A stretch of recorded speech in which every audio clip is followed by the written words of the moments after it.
capítulo de número 13, nós vamos falar dos versos 1 a 17,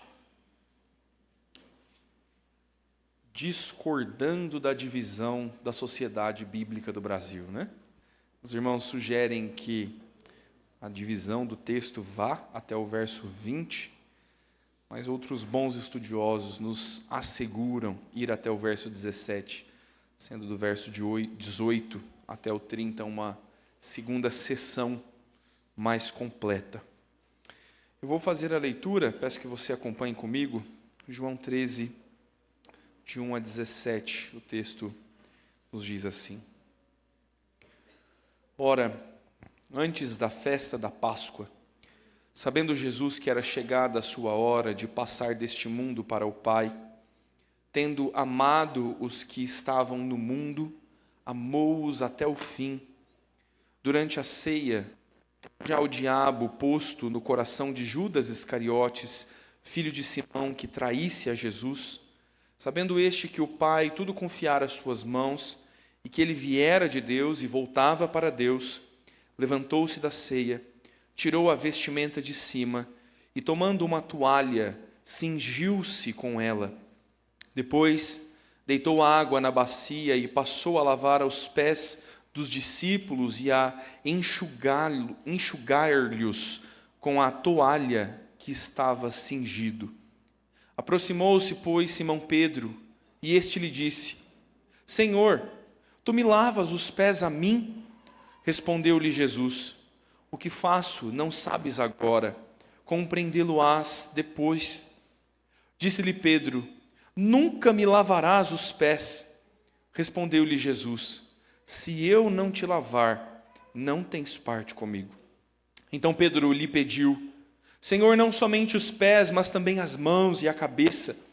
Declarou-lhe Jesus: Quem já se banhou não necessita lavar senão os pés. Quanto ao mais, está todo limpo. Ora, vós estáis limpos, mas não todos. Pois ele sabia quem era o traidor. Foi para isso que disse: Nem todos estáis limpos. Depois de lhes ter lavado os pés, tomou as vestes e, voltando à mesa, perguntou-lhes: Compreendeis o que vos fiz? Vós me chamais o Mestre e o Senhor, e dizeis bem, porque eu o sou. Ora, se eu, sendo Senhor e o Mestre, vos lavei os pés, também vós deveis lavar os pés uns dos outros. Porque eu vos dei o exemplo, para que como eu fiz, façais vós também. Em verdade vos digo que o servo não é maior que o seu senhor, nem o enviado maior do que aquele que o enviou. Ora, se sabeis estas coisas, bem-aventurados sois, se as praticardes. Vamos orar mais uma vez, irmãos. Deus de amor e de bondade, queremos primeiro agradecer-lhe, Senhor, engrandecer-lhe, Pai, porque sendo o Senhor um Deus temível, santo, o Senhor nos deu o privilégio de conhecê-lo, de na Tua palavra perceber os Teus atos, o Teu caráter e conhecer a Cristo, Pai. Nós queremos Te louvar por este privilégio que temos. Estamos diante da Escritura, a Tua palavra é viva e eficaz e penetra o nosso coração e discerne os nossos pensamentos e propósitos do coração. Oramos, Pai, neste momento para que a Tua palavra traga este efeito sobre nós. Nos dá a compreensão completa de quem é Cristo, nos faz percebê-lo como nosso líder servo, nos faz, Senhor, aprender que precisamos ser servidos. O grande milagre e o tratar do Senhor Jesus por nós na cruz. E nos ensina também, Senhor, a replicar o Seu caminho, a aprender com o Seu exemplo e praticar aquilo que temos aprendido. Oramos, Deus, porque só o Senhor pode quebrantar o nosso coração. Só o Senhor, o Espírito Santo, pode trazer lavar regenerador ao nosso homem interior. E por isso confiamos em Ti, Pai. Confiamos que a tua palavra trará bons frutos, porque é o Senhor mesmo quem a aplicará, quem a ensinará aos nossos corações. Assim oramos, Pai, agradecidos no nome de Cristo Jesus. Amém, Senhor. Meu irmão, qual é a maior humilhação que você já passou na vida? Pensa aí um pouquinho. Quando é que foi uma situação que você disse, olha, isso é uma humilhação e das grandes. Algumas grandes, outras nem tanto, não é? Algumas voluntárias, outras involuntárias. Numa determinada ocasião, eu sofri um acidente de moto. O cara entrou na contramão e o para-choque era eu. Eu voei por cima do carro. Milagrosamente, pela graça do Senhor, eu não me machuquei. Faltavam 30 dias para o meu casamento. Imagina eu entrando aqui, perna quebrada. Eu levantei, bati o pó e ufa! Nada de mal tinha me acontecido. E aí passei uma boa parte da tarde indo na seguradora, indo na delegacia, negociando com o moço que havia batido na moto, que não era minha, era do meu pai, uma dívida para um recém-casado. E quando eu cheguei em casa, meu irmão, a minha mãe olhou e falou, meu filho, que é isso na sua calça? E a parte traseira da minha calça tinha se rasgado de cima a baixo, meu irmão. E eu andei por toda a rua, expondo a estampa da minha roupa íntima. Que vergonha. Poderia chamar isso de humilhação? Não é desse tipo de humilhação que nós estamos falando nessa noite. Se eu te perguntei qual a maior humilhação que você já sofreu, e você pensou num dia que cometeu uma gafe, que disse, nossa moça, de quantos meses você está e a moça não estava grávida? Quando é que você voluntariamente escolheu se humilhar em favor de alguém que era, na verdade, um opositor, um traidor seu, alguém que estava errado? Quando é que alguém traiu você, fez mal contra você, e você decidiu se pôr em uma situação de humilhação em favor daquela pessoa? Quando é que isso já aconteceu? Uma boa história que eu vi e não vivi, toca o Seminário Presbiteriano do Norte, um dos nossos seminários da IPB. Os pastores antigos que estudaram lá nessa época contam dessa história aí do reverendo Leonardo, que era o diretor do seminário. O seminarista é uma desgraça, meu irmão, não se escandalize com o que eu vou te dizer. O pessoal conta que havia um refeitório no seminário e que, como crianças abobadas, vez ou outra, um seminarista jogava um miolo de pão em outro, e esse, por sua vez, devolvia e acertava um colega, e algumas vezes ocorreram guerras de comida no refeitório do seminário. É difícil acreditar que isso acontece com os futuros pastores da IPB, mas somos tão pecadores quanto qualquer um. Esses pastores antigos contam que, numa ocasião, no meio de uma confusão dessas, os seminaristas dando risada e jogando comida um no outro, no auge da brincadeira e da confusão, tendo comida por todo o chão do refeitório, o reverendo Leonardo entrou no refeitório, o diretor. E todos os seminaristas congelaram assim, né? Disseram, vamos ser expulsos do seminário agora.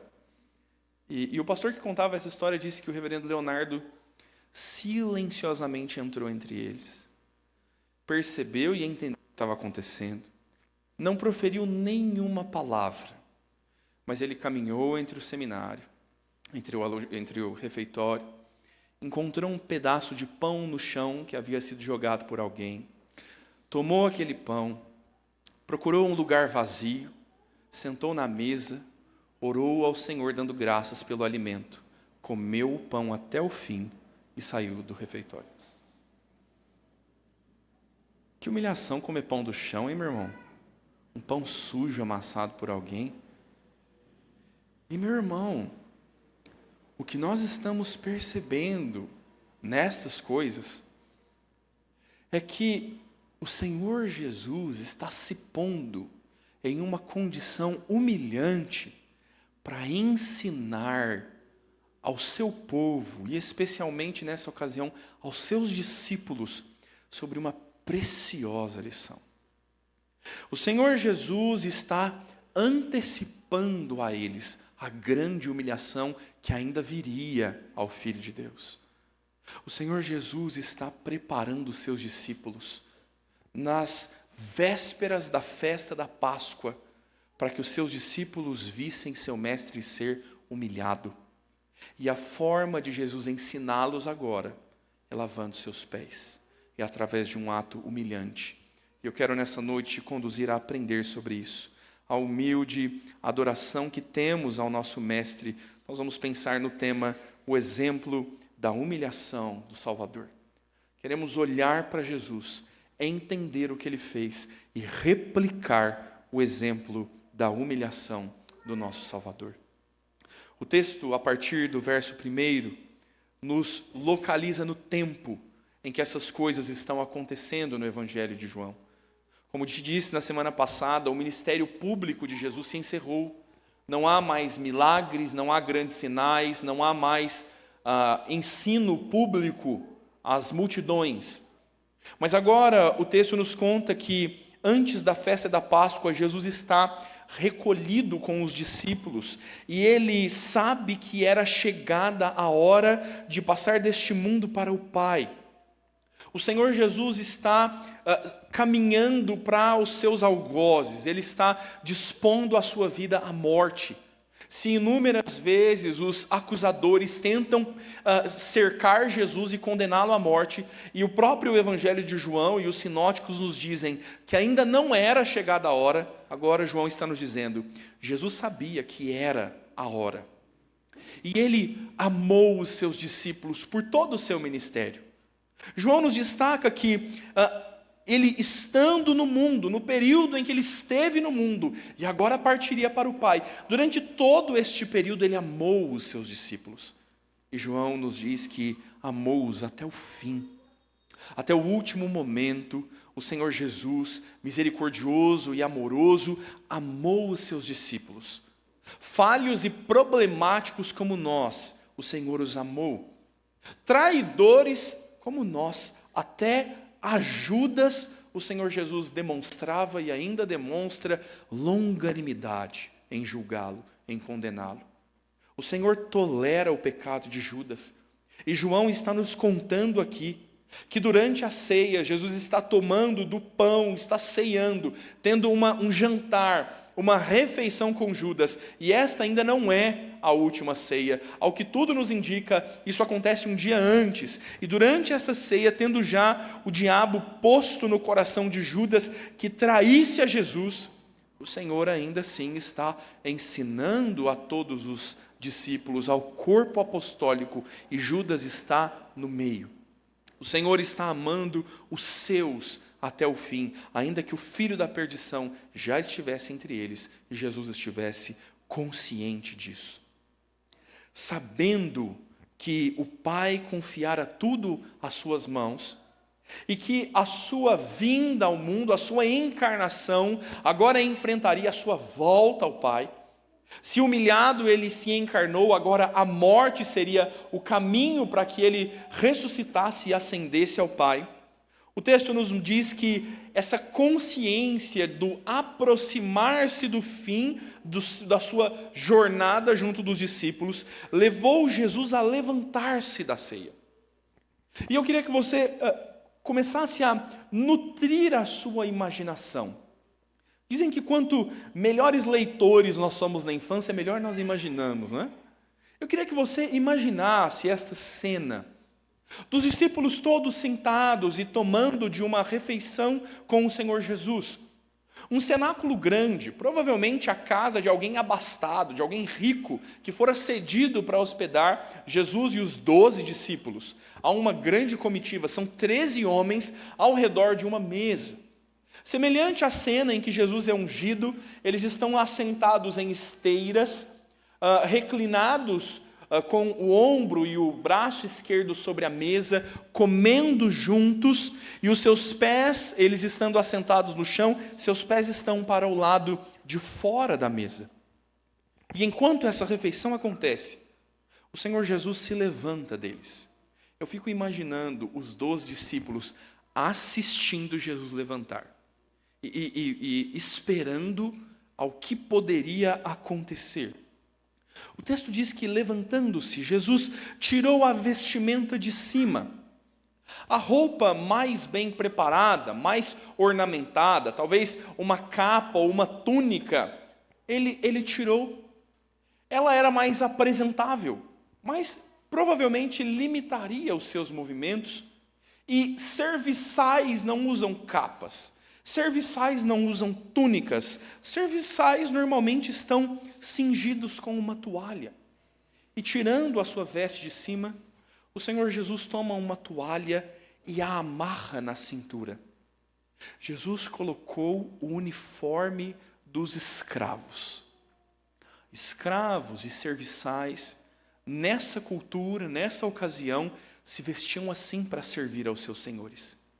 Jesus colocou as roupas próprias de um escravo, de um serviçal, amarrou uma toalha à sua cintura, e depois tomou uma bacia, e deitou água nessa bacia, e foi aos pés dos seus discípulos. Imagine os discípulos assistindo a Jesus amarrar a toalha, encher a bacia e se achegar, se curvando por estarem os discípulos sentados no chão, para lavar os pés que estão postos para o lado de fora da mesa. Essa cena, meu irmão, é razoavelmente comum. Um serviçal da casa lavar os pés dos convidados de um jantar. Talvez se você tivesse crescido na roça, você teria lavado mais os seus pés. Lugares onde as ruas não são pavimentadas. Muitas vezes as casas não tinham pavimento no seu interior, o famoso chão batido. E mesmo estando limpo, mesmo estando pronto para um jantar, caminhar por essas ruas, andar por lugares poeiris, fariam com que os seus pés estivessem sujos. E então o serviçal da casa tomaria uma bacia e lavaria os pés daqueles convidados. Um bom hóspede ofereceria de alguma forma condições, um bom hospedador oferecia para que seus hóspedes tivessem os seus pés limpos. E essa é uma das mais humilhantes tarefas. Esta, a fala de João Batista dizendo: Senhor, eu não sou digno nem de lhe desatar as sandálias, quanto mais lhe lavar os pés. E agora, o próprio Senhor Jesus é que vai se mover em direção a eles, lavando os seus pés. Imagino que o Senhor Jesus tenha lavado os pés de alguns até chegar a Pedro, para que Pedro pudesse então repreender o Senhor Jesus, declarar a sua discordância do que Jesus está fazendo. Pedro, meu irmão, mais uma vez, como outras na Escritura, ele é rápido em intervir, ele é impetuoso. Pedro tem uma boa intenção no coração, ele não quer causar mal com a sua fala, a sua motivação talvez seja bem intencionada, mas Pedro não entendeu profundamente qual era o ensino por trás do que Jesus estava fazendo. E tendo Jesus lavado os pés dos discípulos, aproximando-se Simão Pedro, disse: Senhor, tu me lavas os pés a mim? Você vai lavar os meus pés? É uma interjeição um tanto assustadora. Pedro está expondo a indignação de Jesus estar tão humilhado, do Senhor Jesus se colocar numa condição tão baixa para lavar os pés de alguém como Pedro. E o Senhor Jesus diz: Pedro, você não entende o que eu estou fazendo. Você não sabe ainda o que eu estou fazendo, mas logo à frente você vai entender. E Pedro diz, agora, um tanto mais obstinado e não dando ouvidos à palavra de Jesus, ele diz: você não vai lavar meu pé. Eu não vou deixar que você lave meus pés. Nunca me lavarás os pés. E a resposta de Jesus a Pedro é: se eu não te lavar, não tens parte comigo. Se eu não lavar os seus pés, você não é verdadeiramente um dos meus. E nós precisamos começar a entender o que o Senhor Jesus está fazendo. O que significaria Pedro fazer ou não parte de Jesus. Irmãos, alguns, ao ler esse texto, entendem a literalidade do lavar pés. A igreja romana, a igreja apostólica romana, como se chamam, tem um ato ritual antes da Páscoa, onde o Papa lava os pés de alguém. Ah, mas quanta humildade de vossa santidade, não é? Descer do seu carro branco e do seu trono de ouro e uma vez por ano lavar os pés de alguém. Isso é alguém humilde como Jesus, não é? O texto não está falando sobre literalidade. Jesus não está instituindo uma prática ritual para a igreja, um sacramento, como se fosse o batismo e a ceia, coisas a serem replicadas. Jesus está preparando os seus discípulos e dando a eles um claro entendimento de que Cristo é o servo, de que o profeta Isaías anunciava o servo de Deus, que é um servo sofredor, que é o líder do povo de Israel, mas que lidera servindo. E Jesus está mostrando a eles que a vinda do Filho é para servir. Marcos relata isso no capítulo 10, verso 45, de forma bem clara. O Filho do Homem não veio para servir, para ser servido pelos homens, mas veio servir aos homens. E Jesus estava prestes a fazer o maior serviço de todos. Ele se submeteria à cruz do Calvário, ele se entregaria em favor dos seus discípulos, e não seria um mero lavar pés, ele morreria pelos seus discípulos, e ele está antecipando e ensinando-lhes que eu, que sou o rabi, que sou o mestre, eu estou servindo vocês.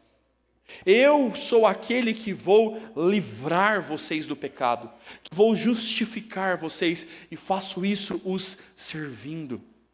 Jesus está mostrando a eles a dinâmica do reino dos céus.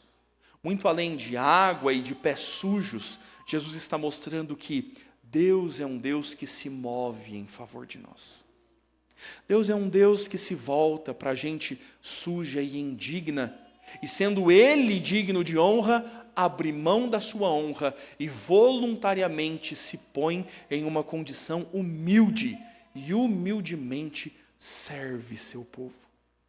Não porque Ele não seja digno de adoração, mas porque Ele se humilha em favor de nós por graça, porque nenhum de nós jamais mereceu isso.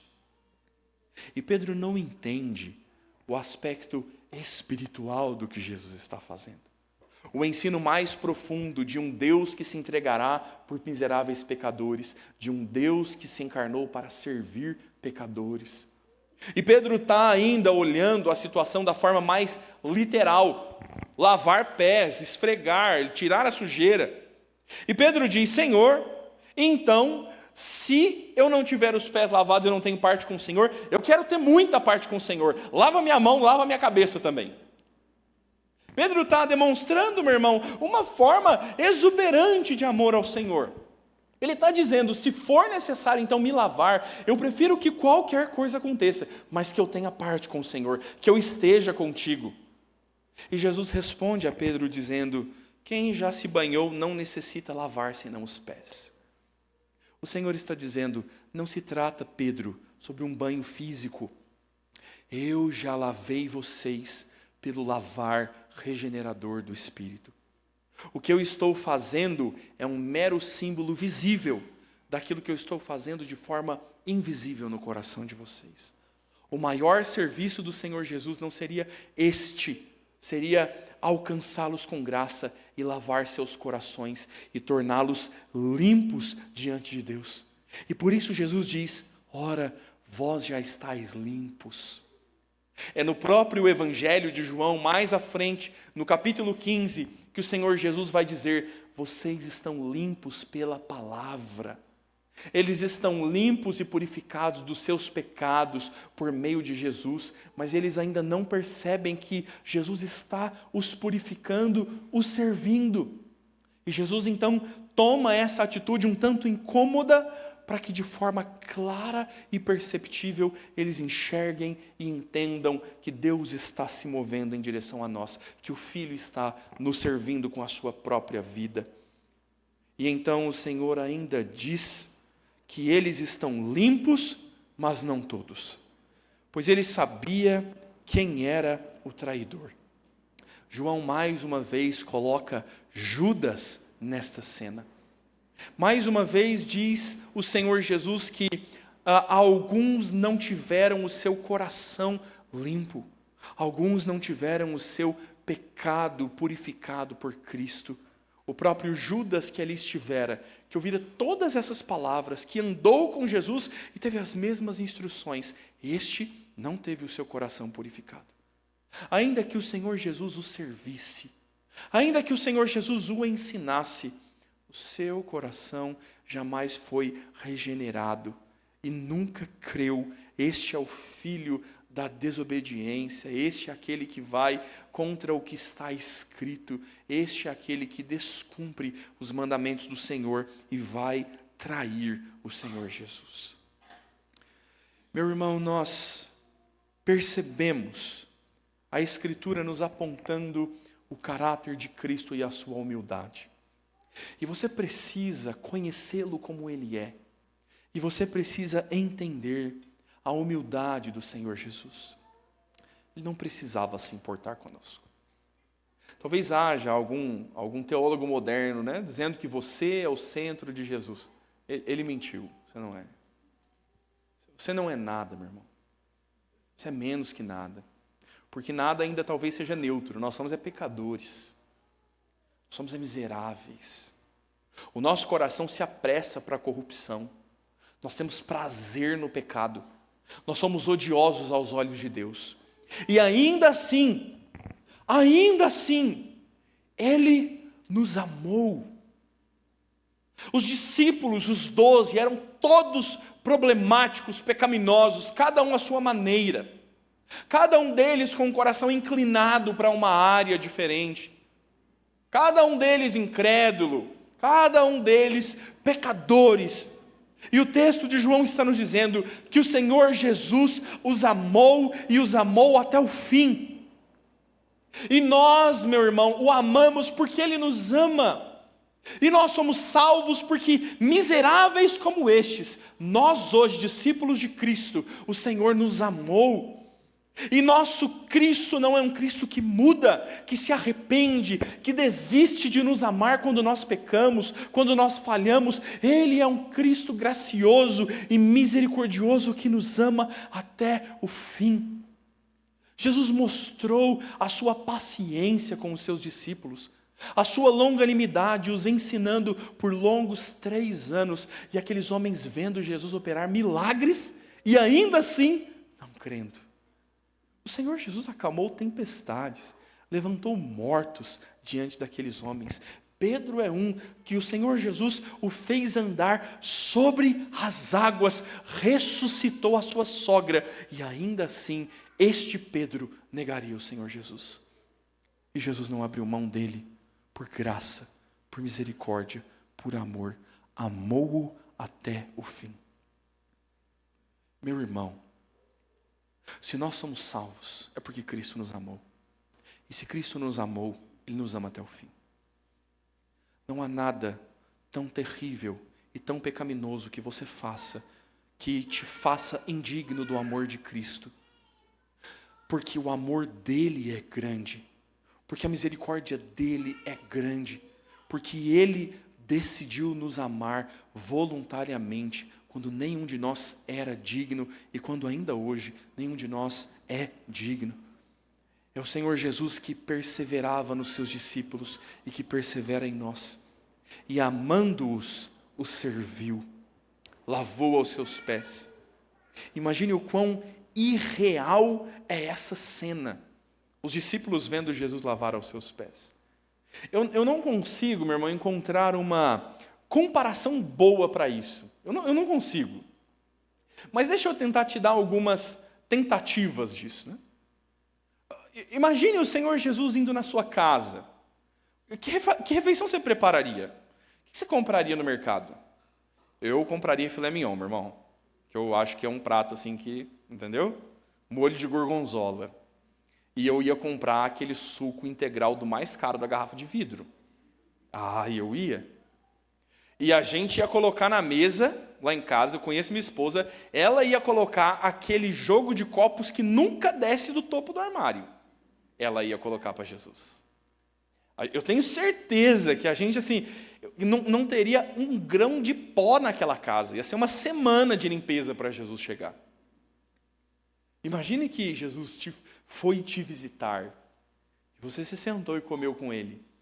E quando você se dá conta, Jesus levanta, recolhe a louça e vai lavá-la. Você deixaria Jesus lavar a louça na sua casa? De repente, Jesus levanta da mesa e sem nada dizer, vai até o teu armarinho da lavanderia, volta com um balde, uma vassoura, um rodo, um pano, cloro, sabão, se ajoelha à beira da privada da sua casa e começa a esfregá-la. Você consegue imaginar isso? Você deixaria Jesus lavar o teu vaso sanitário? Você consegue imaginar o que os discípulos estão sentindo? E Jesus está dizendo, eu estou fazendo isso para que vocês entendam qual é a minha obra na vida de vocês. Para que vocês entendam a valiosa lição que se eu não servir vocês, vocês não têm parte comigo. E esfregar o vaso ou lavar a louça não é nada, porque o que o Senhor Jesus vai fazer não é uma simples tarefa doméstica de um serviçal. Jesus vai dar a sua própria vida. Se nessa semana você fosse num exame, passou mal na rua, terça-feira, sentiu uma taquicardia, sentou no banco, no ponto de ônibus para respirar e desmaiou. Acordou no hospital. E o médico chegou para você e falou assim, olha, eu tenho uma notícia boa e uma ruim. Qual você quer primeiro? Eu sempre quero a ruim, que a boa anima depois. E o médico diz, a notícia ruim é que o teu coração tem uma doença congênita e nós nunca conseguimos descobrir isso antes, nenhum exame podia acusar isso. E você só tem alguns poucos dias de vida se você não tiver um transplante. Essa é a notícia ruim, você vai morrer. Tá, mas doutor, qual que é a boa? A boa é que a gente tem um doador para você. É o teu melhor amigo. O teu melhor amigo, ele tem compatibilidade com você. Tua esposa não tem, os teus filhos não têm, nenhum familiar seu tem, mas o teu melhor amigo. E ele está aqui no hospital, e ele está sendo internado agora, porque ele soube que você vai morrer, e ele vai doar o coração dele para você. Ele já se despediu da família dele, ele já se despediu dos amigos dele, já escreveu umas cartas de despedida, já anunciou para todo mundo. E para você continuar vivo, teu melhor amigo está dando a vida dele, e você vai continuar vivo graças ao coração dele. Como é que você se sentiria, meu irmão? É isso que o Senhor Jesus está fazendo. O Senhor Jesus está servindo os discípulos para dizer para eles assim, ó, isso aqui é só uma preparação, isso aqui é só para vocês entenderem que eu é que vim servir vocês, vocês não são capazes de me servir. E se eu não servir vocês, vocês nunca terão verdadeira vida, e vocês nunca poderão me amar de verdade. E para que vocês me sirvam, eu vou morrer no lugar de vocês. Jesus está dizendo, se eu não morrer no seu lugar, você não tem parte comigo. Se eu não sofrer o seu pecado, você não tem parte comigo. Imagine se, o terceiro imagine dessa ilustração, meu irmão, ela é muito importante. Se nós passássemos aqui nesse data show os teus mais graves pecados, aqueles que foram concebidos no teu coração, aqueles que você cometeu e nunca confessou publicamente, aqueles que são odiáveis, se nós os passássemos todos aqui hoje, para toda a igreja, talvez no final das contas a tua esposa não quisesse mais estar casada contigo. Muito provavelmente os presbíteros iam te chamar de disciplina. E eles todos seriam disciplinados também. Provavelmente ninguém teria bons olhos para nós, meu irmão. E as pessoas iam perceber quão terríveis nós somos. Talvez o teu patrão te mandasse embora. Você roubou ele. E ninguém nunca soube disso. E o Senhor Jesus te chegasse para dizer, se achegasse a você para dizer, vamos fazer o seguinte, todas essas coisas aí, não vamos dizer que foi você não, vamos dizer que fui eu. eu vou assumir a responsabilidade do que você pecou contra a tua esposa, contra os seus irmãos da igreja. Então, ao invés de você ser linchado, eu vou. Ao invés de você ser demitido, eu vou. Ao invés de você ser abandonado, eu vou ser abandonado. As pessoas iam te humilhar pelo que você fez, mas deixa que eu me humilho no seu lugar. Eu levo a vergonha de ser tratado como um pecador. Eu levo a sua vergonha de ser adúltero. Eu levo a sua vergonha de ser assassino e odioso. Eu vou levar a sua vergonha de ser impuro, de ser imoral, de ser invejoso, de ser cobiçoso. E Jesus leve sobre si. E você visse nessa noite o Senhor Jesus sendo escorraçado dessa igreja, sem nunca ter feito nada. E você silenciosamente soubesse que tudo que ele está sofrendo era para você sofrer. É isso que Jesus está fazendo. É isso que ele fez. Ele assumiu o nosso pecado. Ele assumiu a nossa culpa. A vergonha que nós deveríamos levar como um pesado fardo sobre nós, é o fardo que o oprimiu na cruz do Calvário. É a morte que nós somos dignos, que nós nos colocaríamos de joelhos e colocaríamos o nosso pescoço à guilhotina por saber que somos culpados, e seríamos mortos, conscientes de que nós somos sim culpados. E nós fomos livres, mas ele foi morto em nosso lugar. E ele está dizendo: se eu não substituir você, se eu não morrer no seu lugar, você não tem parte comigo.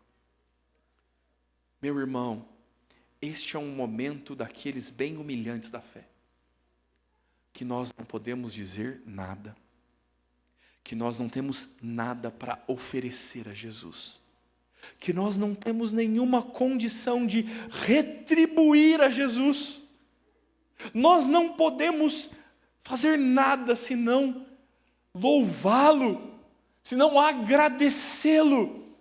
O que você faria pela família do teu amigo que deu o coração para que você continuasse vivo? Qual seria o tamanho da tua dívida? O Senhor Jesus agora vai chamar os seus discípulos a uma vida de resposta, entendendo que se Ele não nos servir, se Ele não fizer em função de nós, nós nunca poderíamos ter parte com Ele. Por isso, você precisa se despir das suas boas obras.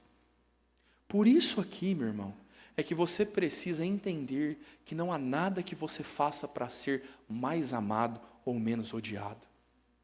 Que é a graça de Deus que nos faz ser amados até o fim, que é Ele nos servindo que nos faz ser salvos. Não tem nada em nós que nos dê salvação.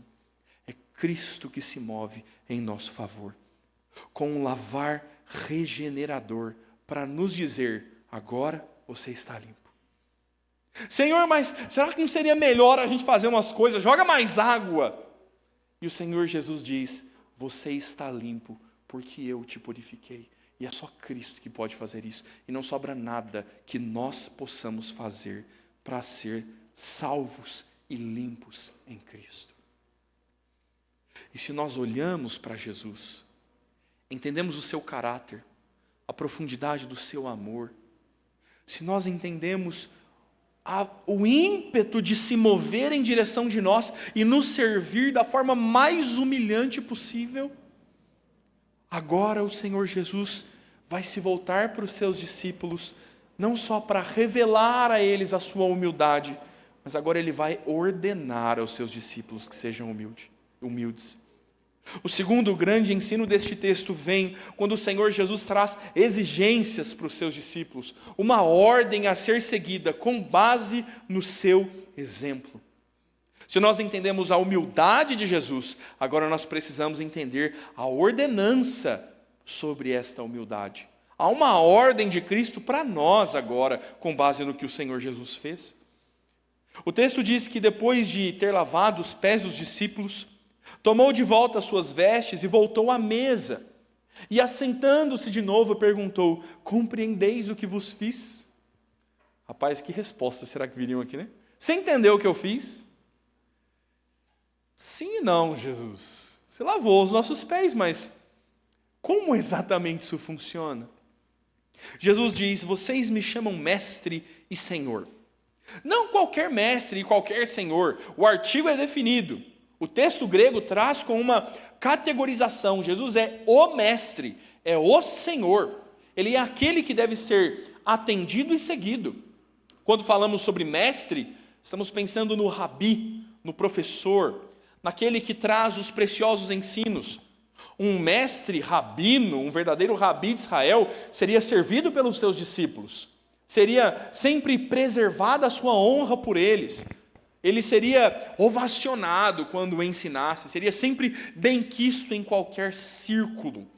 Um senhor é alguém poderoso, seja pelas suas posses que lhe tornam senhor, seja pelos cargos que ocupa, este seria senhor, alguém que tem autoridade e poder. Um mestre sempre bem recebido, um senhor, dono de posses, uma pessoa importante, sempre servida. E Jesus disse: eu sou para vocês essas figuras. E ele diz: de fato, eu sou essas figuras, eu sou o mestre, eu sou o Senhor. Mas se eu, sendo Senhor e mestre, lavei os vossos pés, também vocês agora devem lavar os pés uns dos outros. O exemplo de Jesus é aquele que arrasta.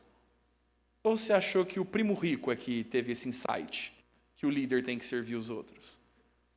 Você acha mesmo, irmão, que é coisa do empreendedorismo, que o melhor chefe é aquele que motiva a sua equipe e lidera pelo exemplo? Você não achou que foi o Pablo Marçal que inventou essas coisas? Que Salomão era neném mesmo? Ah, nada.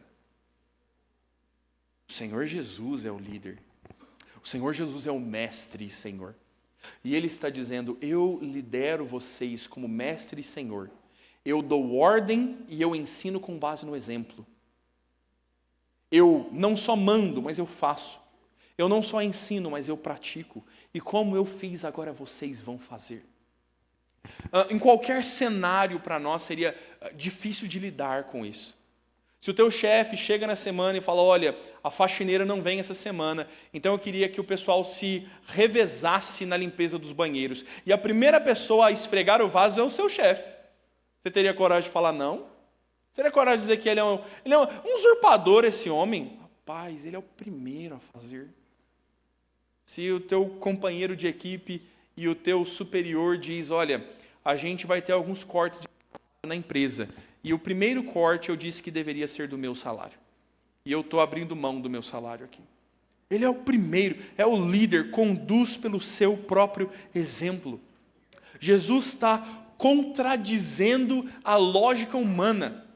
Os senhores, os mestres, eles requerem para si glória, eles querem ser servidos.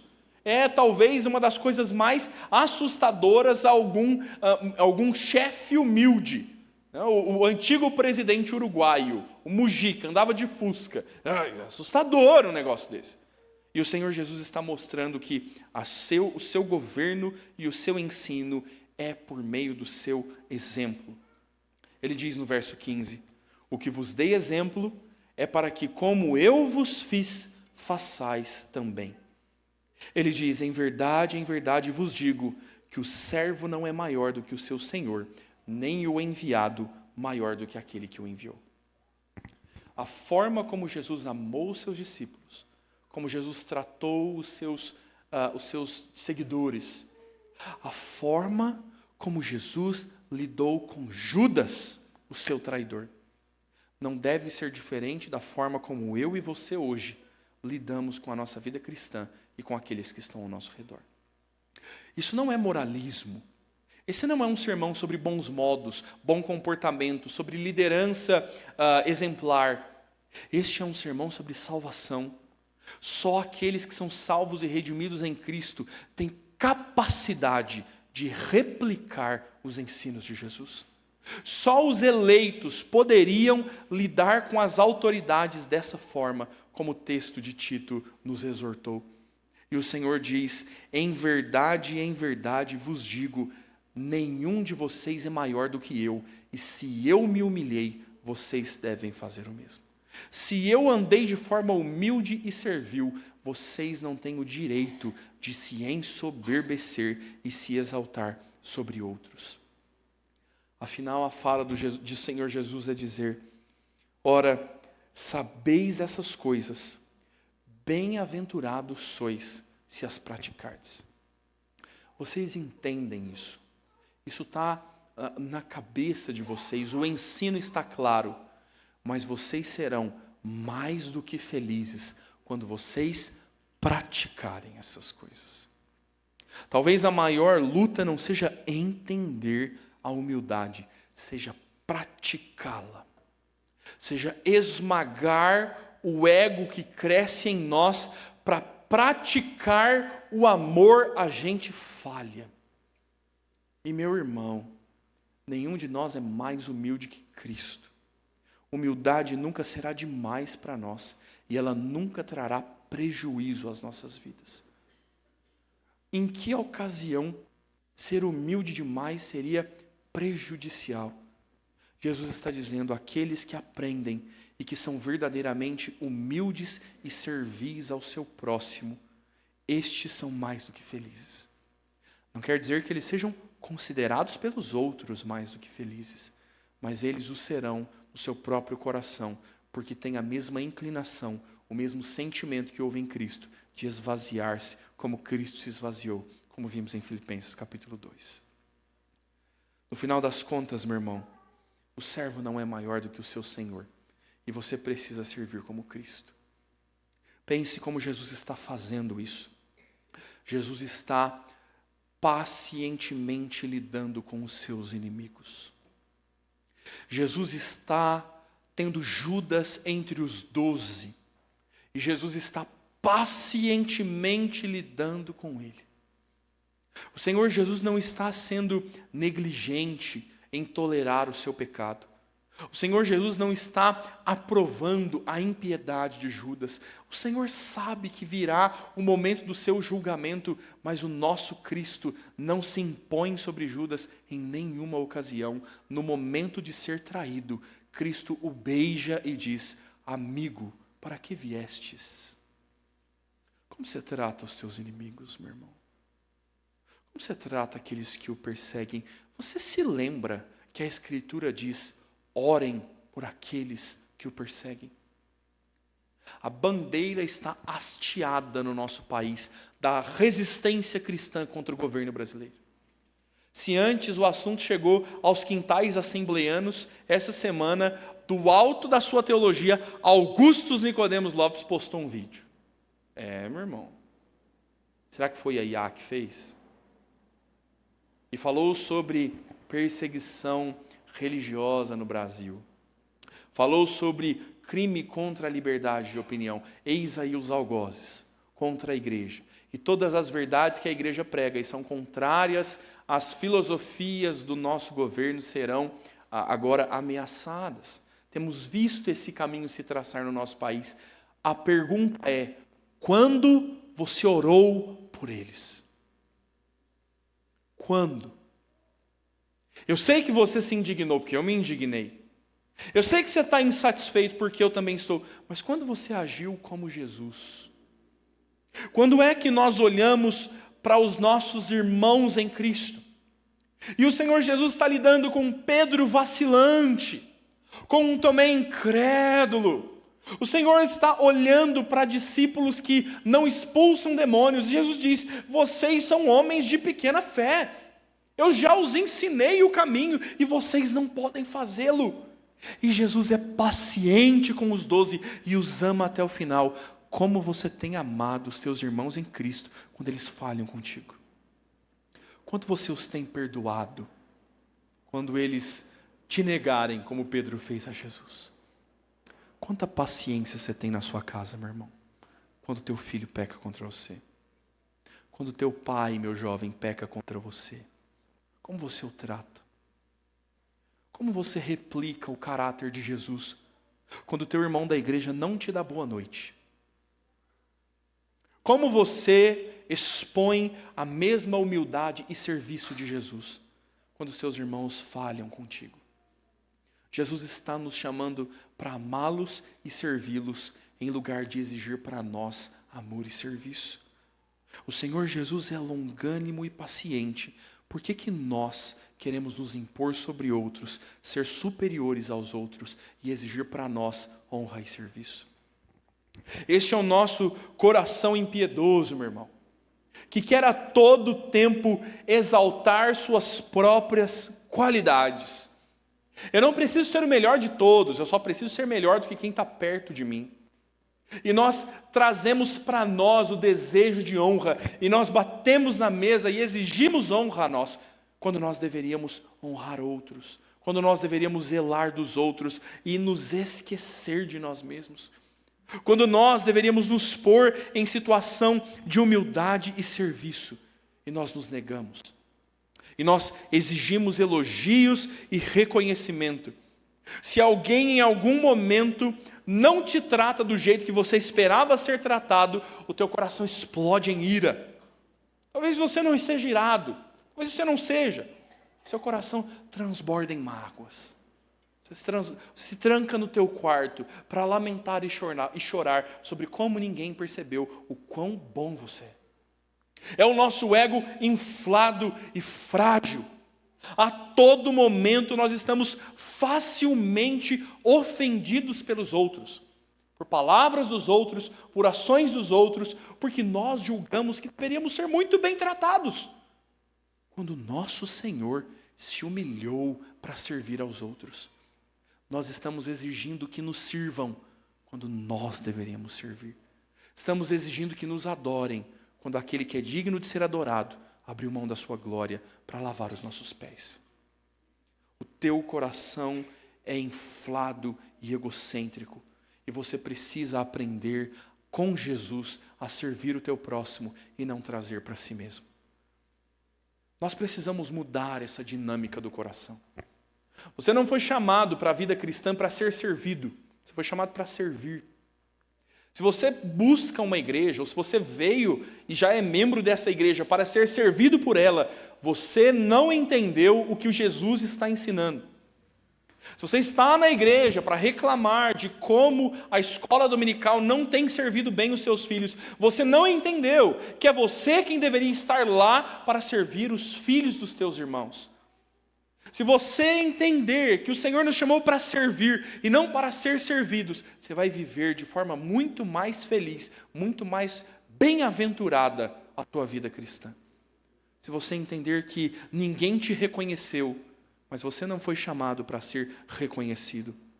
O apóstolo Paulo diz aos romanos: amai-vos cordialmente uns aos outros, preferindo-vos em honra uns aos outros. Nós não estamos na vida, na existência, para trazer honra para nós e fazer grande o nosso nome. Paulo está exortando, dizendo: prefiram em honra uns aos outros. Não estamos aqui para trazer para nós, estamos para ofertar aos outros, seguir o exemplo de Cristo. A recompensa vem do Senhor, não de elogios e reconhecimentos, não de serviços que recebamos de alguém. Paulo ainda diz no mesmo capítulo, no verso 16, tende o mesmo sentimento uns para com os outros. A mesma palavra que ele usou aos filipenses. Tenham essa inclinação, esse desejo, essa vontade uns para com os outros. No lugar de serem orgulhosos, condescendei com o que é humilde. Não sejais sábios aos seus próprios olhos. Tem uma dinâmica muito boa, que se isso não fosse um culto eu faria. Se fosse um encontro de jovens, eu ia fazer questão de fazer isso aqui, meu irmão.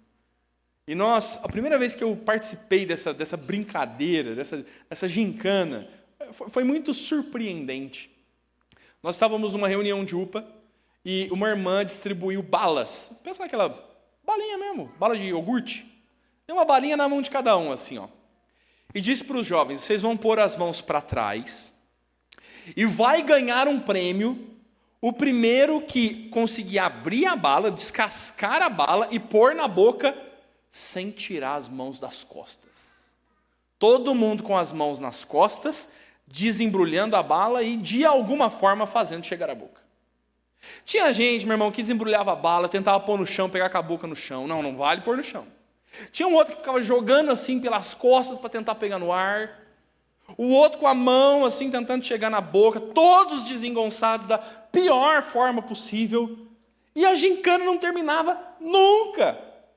porque ninguém jamais conseguia pôr a miséria da bala na boca. Até que alguém com as mãos nas costas descascou a bala e chegou para um amigo e disse assim, pega a minha. Terminou a gincana. A nossa líder de adolescentes queria nos ensinar que nós não vamos fazer as coisas, nós não fomos chamados para fazer para nós mesmos. E que se alguém vai ser premiado, eu tenho que trabalhar para que o outro seja. O Senhor Jesus está fazendo isso. E Ele está nos ensinando isso. E a vida cristã é vivida assim. Eu não me esforço para trazer honra para mim, para eu ser premiado. Eu trabalho para os meus irmãos em Cristo. Eu sirvo aos meus irmãos. Eu sou paciente com os meus irmãos. Eu sou perdoador dos pecados deles. E eles vão ser comigo. Porque Jesus fez assim. Porque Jesus não agiu pela sua própria glória, não só pelo seu próprio nome, mas por misericórdia. O Senhor Jesus poderia exterminar todos nós pelo nosso pecado e ser igualmente honrado e glorificado, mas decidiu nos amar e nós precisamos decidir fazer o mesmo. Se fizermos, bem-aventurados seremos, mais do que felizes, se praticarmos isso. A gente não está feliz, muito menos mais do que feliz, por causa do nosso coração egocêntrico. Por causa do desejo de honra que nunca chegou a nós, por causa dos serviços que nós não recebemos, e nós estamos o tempo todo exigindo que nos sirvam, que nos honrem, que nos exaltem, que nos reconheçam. Fazemos isso no matrimônio, fazemos isso na igreja, fazemos isso no trabalho, quando nós deveríamos, na verdade, viver para servir a outros e honrar a outros. Isso sim é ser mais do que feliz. Tua alegria não vai vir quando as circunstâncias mudarem.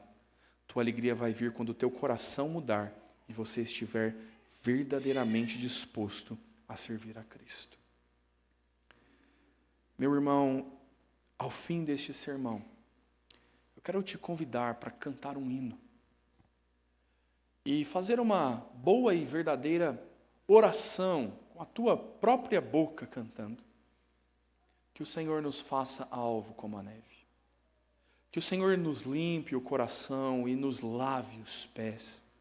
Que o Senhor Jesus, nos servindo pela sua morte, pela sua ressurreição, que nós tenhamos verdadeira vida. E que nós aprendamos a replicar isso, sendo nós de coração limpo. Meu irmão, você precisa lavar o teu coração e se relembrar dessa verdade. Vós já estáis limpos em Cristo. Ao som da música, meu irmão, quero te convidar para se colocar de pé. E nós vamos cantar o hino de número 269, Alvo mais que a neve, na certeza de que é Cristo que nos lava e nos purifica do nosso pecado. Vamos cantar.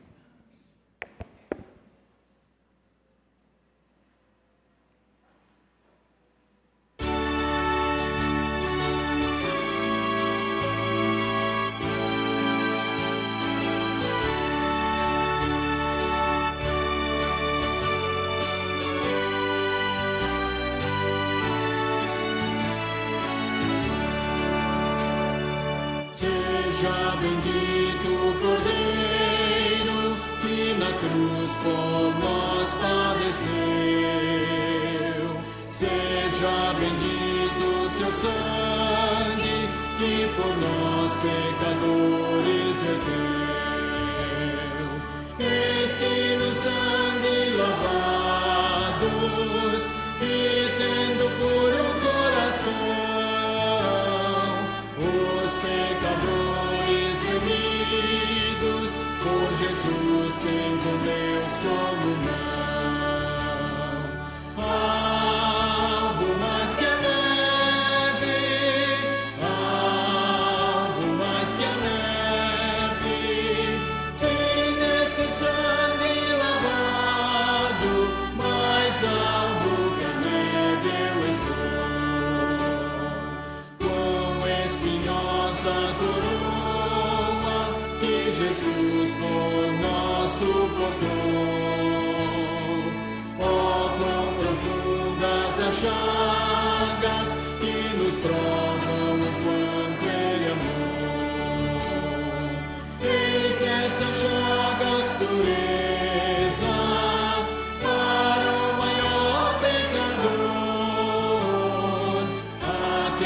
mais alvo que a neve, o teu sangue transforma, Senhor.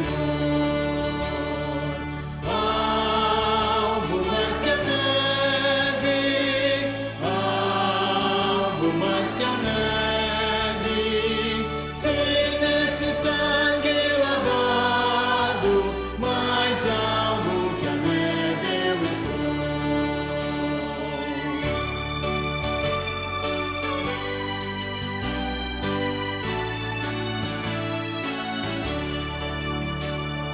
Se as faltas nós confessarmos e seguirmos na tua luz, tu não somente perdoas, purificas também, ó Jesus.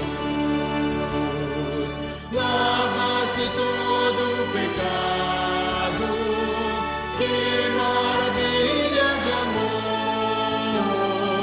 pois tem mais alvo que a neve, o teu sangue nos torna, Senhor. Alvo mais que a neve, alvo mais que a neve, se nesse sangue lavado, mais alvo que a neve eu estou. Ainda de pé, queridos, vamos orar e assim também encerrando o nosso culto. Pai de amor, nós te louvamos pela tua palavra, Senhor, que nos mostra o caráter de Jesus e nos desafia a copiá-lo. Oramos, Deus, para que entendamos a humildade de Cristo. Entendamos, Pai, que é o amor de Jesus que o fez movê-lo em direção a nós. E te louvamos, Pai, por tão grande humilhação e por mais terrível que seja, feita em favor de nós, para nossa salvação, para nossa purificação, Pai.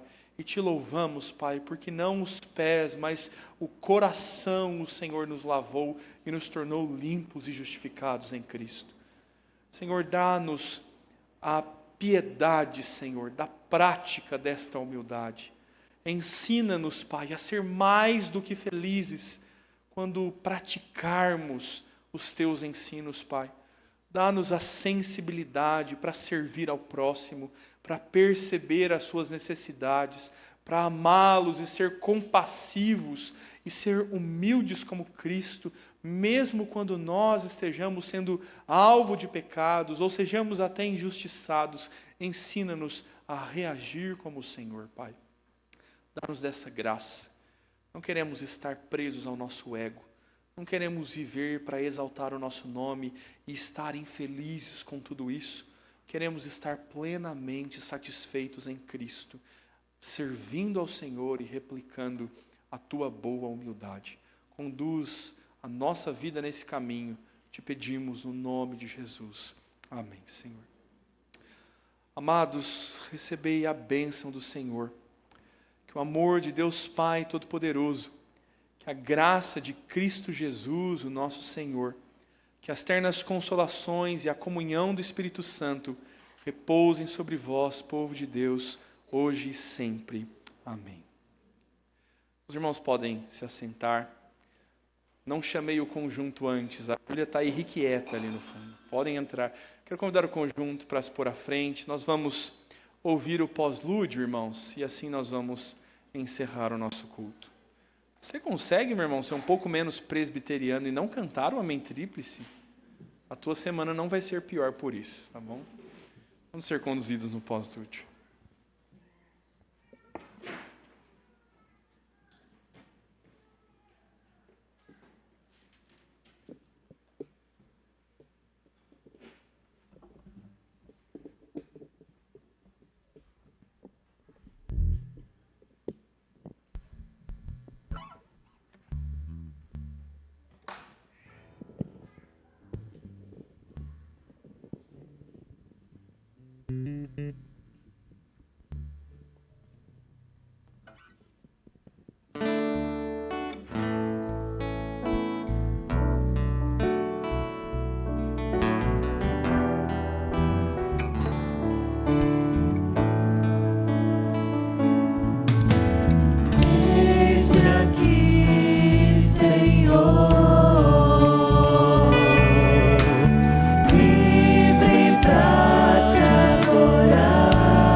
Meus irmãos, nós queremos conhecer os nossos visitantes, ainda que hoje tenhamos alguns que já conhecemos, né?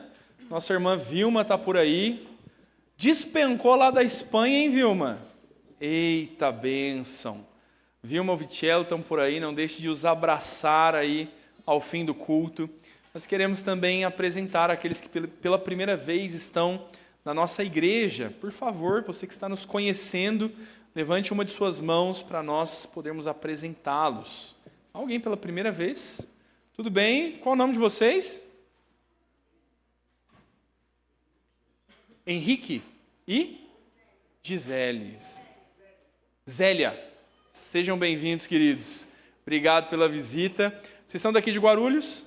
Moram pertinho da gente? Olha que bênção. Já são membros de alguma igreja? Você viu que as minhas perguntas são propositais, né? Para no final a gente amarrar o pé de vocês aqui. Sejam bem-vindos, meus irmãos. Muito bom tê-los conosco. Moram onde? Em que bairro? Santa Mena. Tropeçou, caiu dentro da igreja. Muito bom. Obrigado pela visita, meus irmãos. Deus abençoe. Sempre que puderem estar conosco, vai ser uma alegria, viu? Amém. Mais alguém, irmãos, pela primeira vez, conhecendo a igreja hoje? Muito bem. Irmãos, temos alguns avisos. Estamos firmes aí nos grupos dos lares.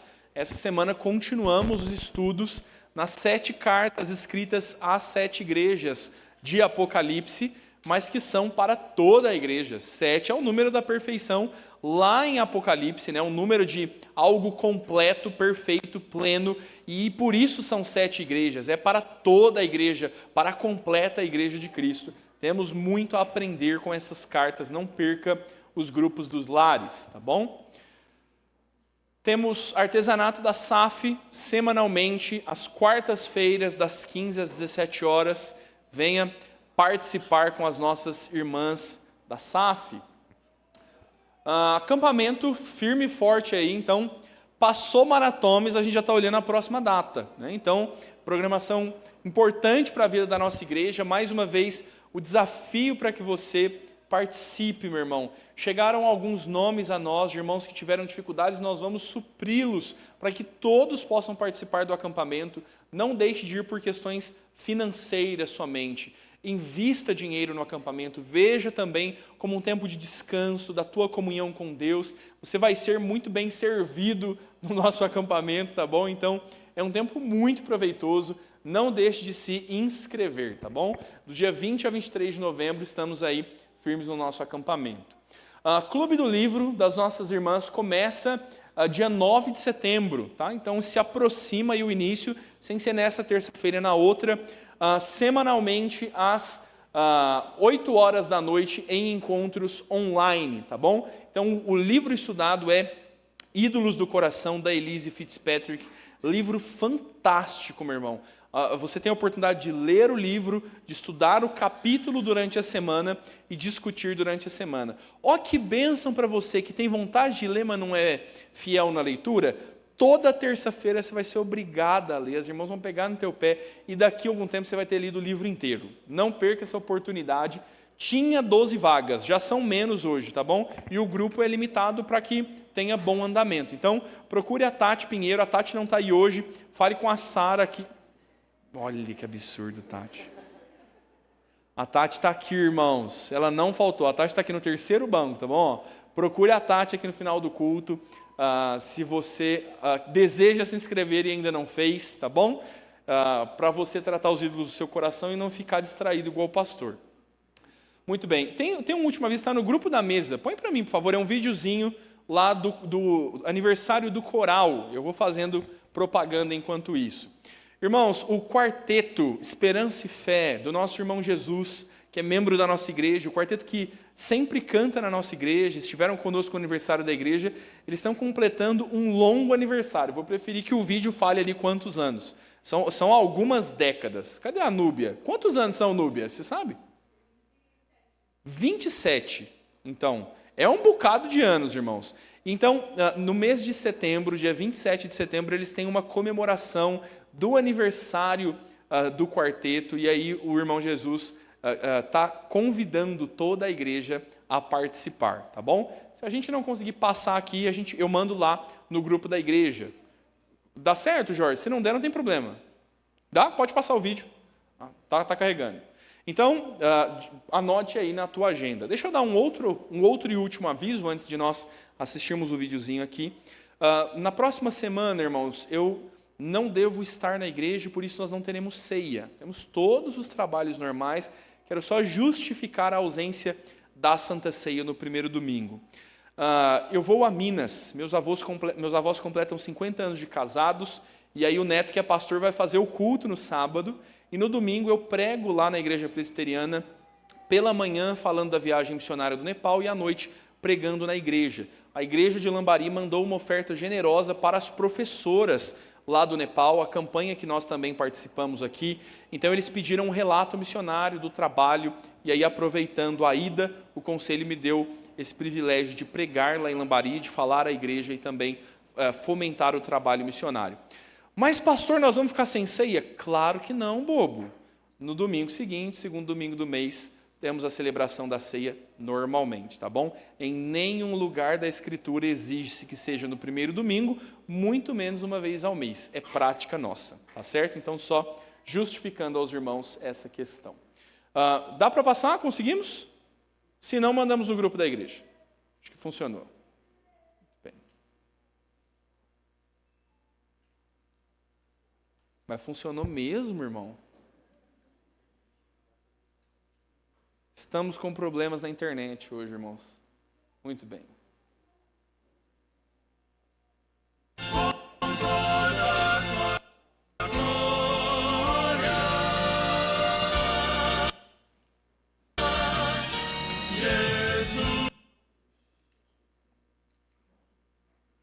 Irmãos, mandamos no grupo da igreja, tá bom? A internet nossa tá apóstata hoje. O vídeo de 1 minuto vai durar 4,5, pausadamente, tá bom? Então eu vou disponibilizar lá no grupo da igreja. Acho que até já encaminhei, talvez, mas a oportunidade aí de nós prestigiarmos os irmãos que estão comemorando, tá bom? Nós vamos assim, meus irmãos, encerrar o nosso culto. Eu vou estar à porta cumprimentando os irmãos. Uma boa semana a todos.